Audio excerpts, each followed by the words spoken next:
Here's something most of my clients don't know.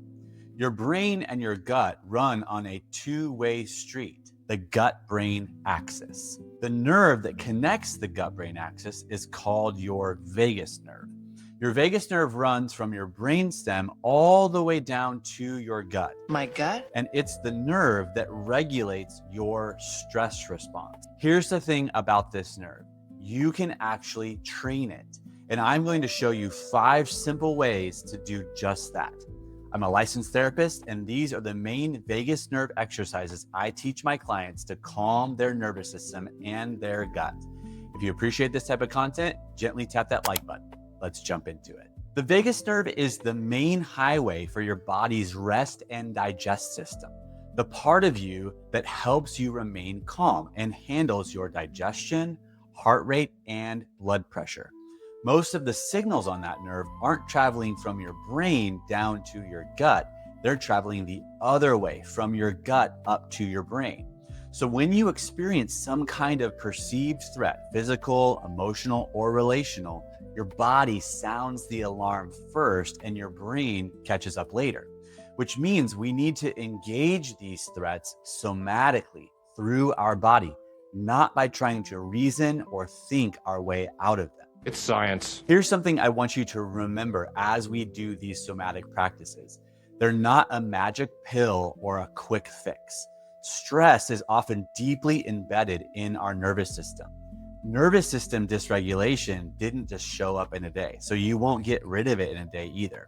These exercises are not a panic button you can hit once and expect to feel amazing. They are reps that slowly move you back into a healthy nervous state over time. These reps increase something called vagal tone. Like a muscle, we can increase your vagus nerve's resilience to stressors and flexibility within them so that you don't get stuck. The higher your vagal tone, the easier it becomes to calm down and the faster you bounce back when you get dysregulated. And just like a muscle, you build it a little at a time. The muscles. The people these exercises work the most for keep showing up consistently to the practices, and gradually they see change. The mistake almost everyone makes is expecting instant calm, because when you try to force it, your body actually reads the forcing itself as a threat and nothing lands. So just let that go. All right, let's look at these 5 exercises. First up is the extended exhale. This is the most foundational one. I want you to breathe in through your nose for a count of 4. Then let the air out slowly for a count of 6, even 8.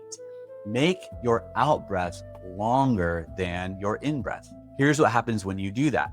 Your heart rate isn't steady. It speeds up a little every time you breathe in, and it slows down every time you breathe out. On the out breath, the vagus nerve comes back online and kind of taps the brakes, releasing acetylcholine right at your heart's own pacemaker to slow it down. So when you make your exhale longer than your inhale, you're spending more time in that braking phase, giving the vagus nerve more room to do its job.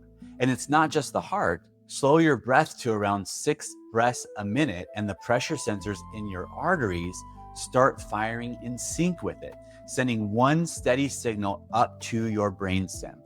We're safe. You can stand down.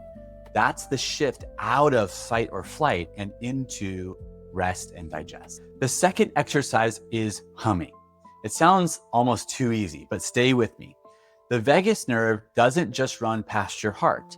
A big branch of it wires directly into your voice box and the muscles in your throat. When you hum, you create a gentle vibration in exactly that area, and you're firing up nerve fibers that feed real-time signals back to your brainstem. You're basically giving the nerve a soft buzz from the inside. There's a second thing happening as well.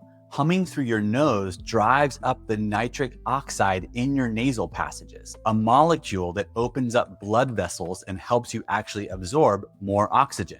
And because you can only hum on the way out, it quietly stretches your exhale for you, so you're stacking this right on top of the first exercise without even trying. Pick any low, comfortable note and hum it on your next long out breath. All right, number 3 is shaking. And I know this sounds a little crazy.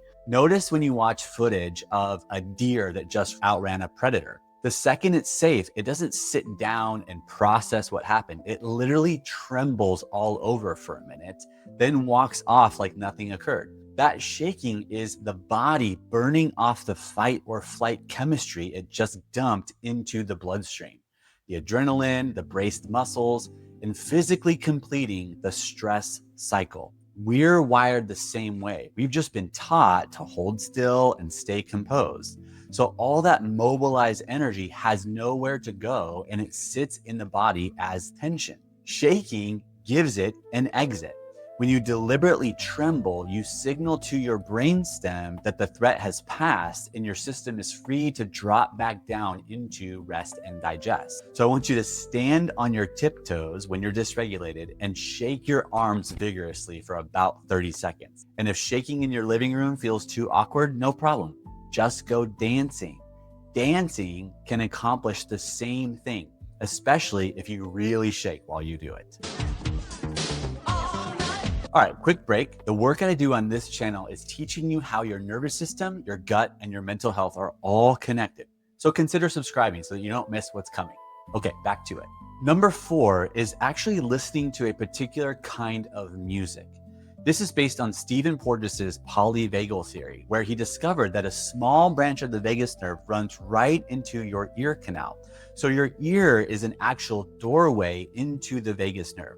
The tiny muscles in your middle ear are wired into the same system that runs your sense of safety, and they're tuned for mid to high frequencies.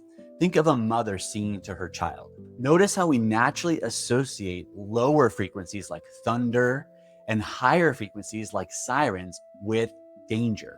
So when we feed the system with music filtered into that warm mid to high range, we're gently coaching your nervous system back towards safety from the outside in. That is why people talk about listening to classical music to concentrate or playing it for their babies. The right frequency range regulates our nervous system. We actually made an album for exactly this called Ventrality, Safe Inside. It's on Apple Music and Spotify, linked below. Use over-the-ear headphones without noise cancellation or bass boost.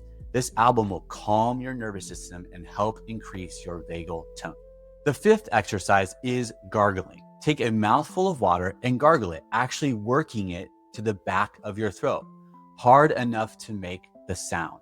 The muscles way back in your throat are wired to the vagus nerve. So when you work them, they're toning the nerve directly. If you struggle with this one because of a gag reflex, that is actually a sign of low vagal tone. So do what you can, and each time try to push yourself a little further, a little longer. Your nervous system will thank you when your vagus nerve becomes more resilient. Okay, so those are my 5 best exercises. Now here's how to actually use them, because this is where a lot of people get it wrong. Don't save these for the moment when you're falling apart and expecting a rescue. Pick 1 or 2 and do them when you're already somewhat calm, in the morning, in the car, before bed.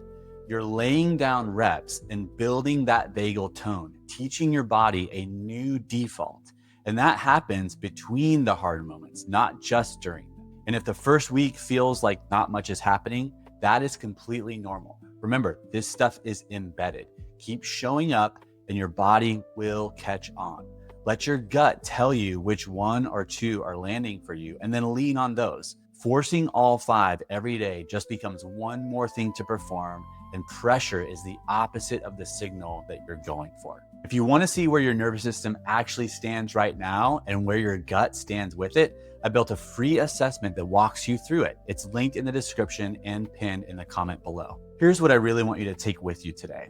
Your anxiety and your gut are not 2 separate problems. They're 2 ends of one nerve, and you can actually reach that nerve and train it on purpose.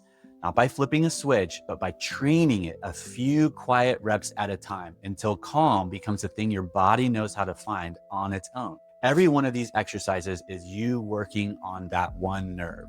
If you want to understand the nerve itself, why it gets stuck on high alert and keeps you from calming down in the first place, I broke all of that down in my video on the vagus nerve.